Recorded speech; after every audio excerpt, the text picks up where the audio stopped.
you ever heard of Swedish death cleaning? Because that is what I'm in the middle of doing right now.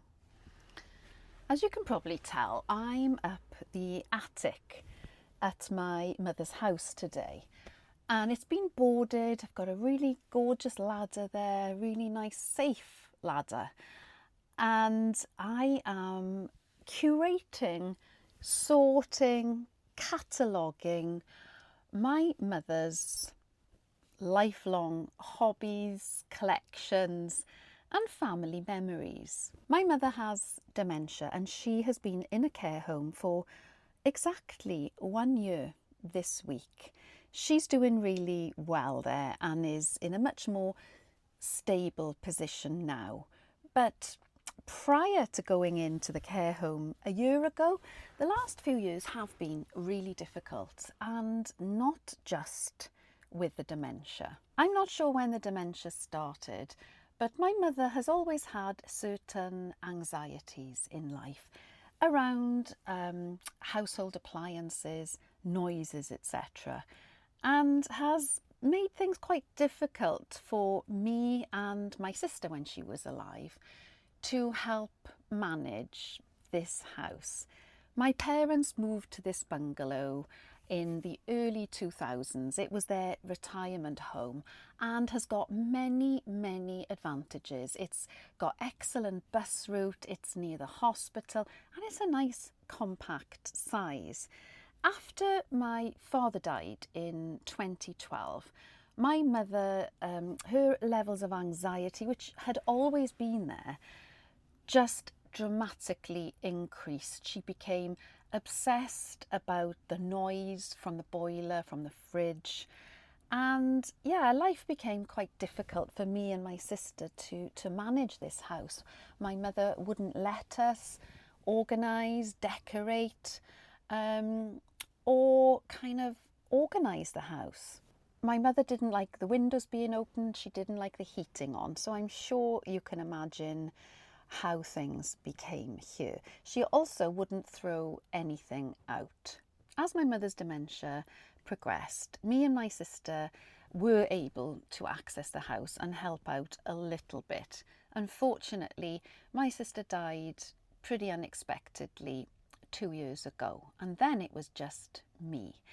My mother's dementia really did progress alarmingly, coupled with some other things which I haven't really gone into, and I don't feel able to because it is my mother's story.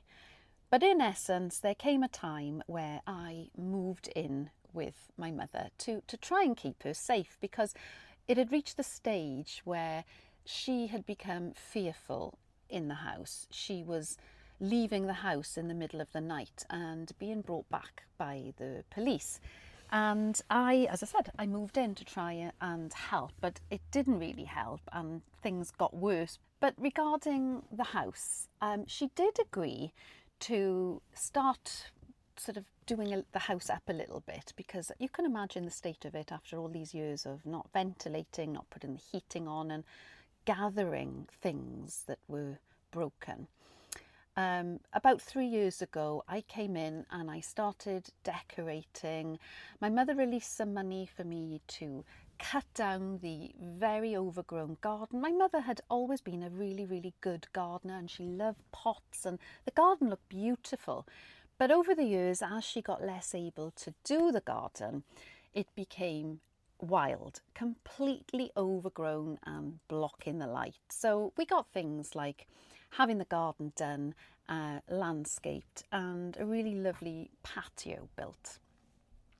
I was able to come in, decorate the house, and eventually I was able to get a new central heating system put in, and she finally allowed me to put the heating on. It had been a growing area of anxiety for my mother, was the heating going on. She's got very acute hearing, so it used to sort of really trigger a lot of anxiety in her. But when I was living here with her, she did get a little bit more allowing, if you like, for the heating on. And obviously when I was living here, I really needed that heating on because it was unbearably cold and damp here. And over the last few years, conditions here definitely improved.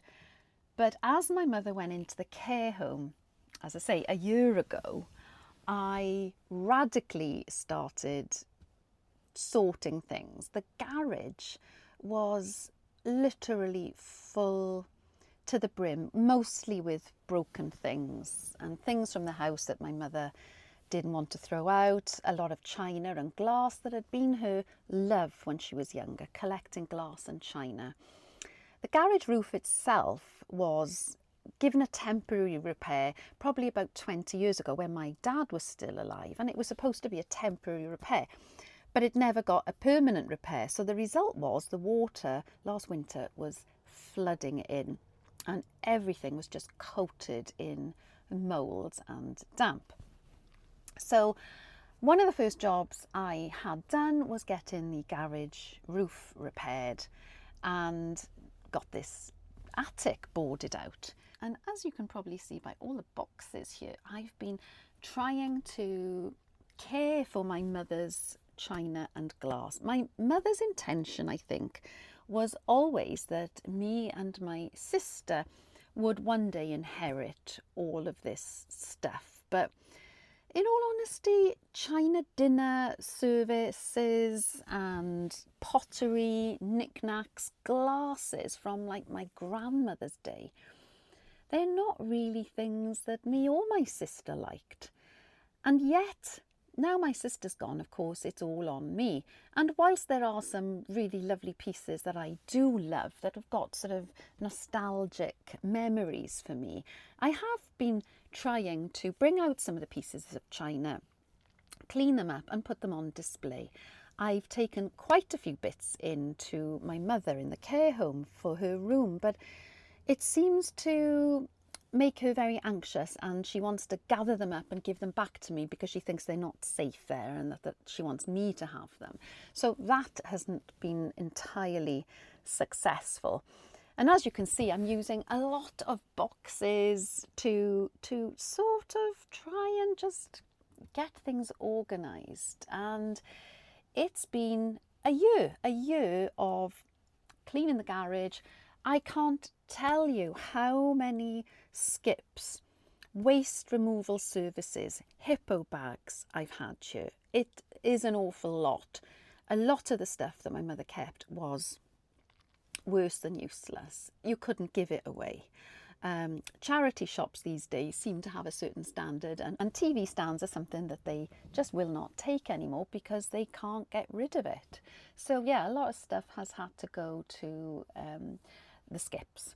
Some of the stuff is really beautiful, like this. This is a giant tureen. It's Minton. Haddon Hall is the design. My mother never bought this at full price, but she would scour sale rooms, antique shops to find just odd bits. So we've got an awful lot, and it is pretty. When my mother was still here and she was allowing me to decorate, there's a spare bedroom here that I decorated in pink walls, green curtains, because my idea was that I was going to have shelves, display shelves built in there, and all of this on display, and the colours of the room picked out the bits of this china. And I had visions that my mother was going to be able to sit in this room and appreciate all her beautiful china, which had been for decades in a damp, musty garage. Those of you who are familiar with dementia will probably understand how that never happened. My mother had no joy in her china anymore, and that room now is where I do my ASMR recording in this house. Along here are hundreds and hundreds of family photographs, both sort of prints in books. My dad was excellent at organising photos, and they are a joy to look through. My dad also enjoyed filming with transparency, so we've got his old projector here, and again hundreds of cassettes of transparencies, most of which I have now digitised. But it is an awful lot of work. As joyful as it is to look back on those memories, it's a lot of work. In terms of paperwork, my mother was very fearful of throwing out paperwork that was going to be needed. So as a result, she kept every receipt, every pay slip, every bank statement, every bill and every piece of legal paperwork since the 1970s. I am not kidding you. It's been an enormous piece of work to find the trail for my mother's finances. Fortunately, my sister and I got power of attorney a couple of years ago, and that has been a great blessing because it's meant that I can manage my mother's finances, her household bills, because I've got that piece of paper which gives me the authority. If I didn't have that, I think I would have to go through courts to do it, which would be just unbelievably stressful on top of everything else. As well as managing my mother's possessions and my sister's, actually, because when my sister died, I did all of her estate and possessions as well, which was absolutely awful. And my sympathies to anyone going through that. I myself has gone through a separation as well. We've sold the marital home. So I've had to bring all of my things over to store. So there's some of my stuff here as well, suitcases, etc. And as well as my photographs, which, like my father, I have spent quite a long time organising those over the years. It has made me realise, doing all my mother's stuff, the burden that is placed on children to sort all this stuff, to dispose of stuff. I don't want to pass that on to my children. I think my mother thought that we would want all this stuff. It was something that her mother left her a lot of china. So of course there's all of my grandmother's stuff here as well, and all of her sisters. My mother seemed to get a lot of comfort from holding on to stuff from the past. Whilst I can appreciate some of the stuff, I've almost gone the opposite way. And for years, I have embraced minimalism. It was in my 40s when I was going through all the sort of financial educating of myself.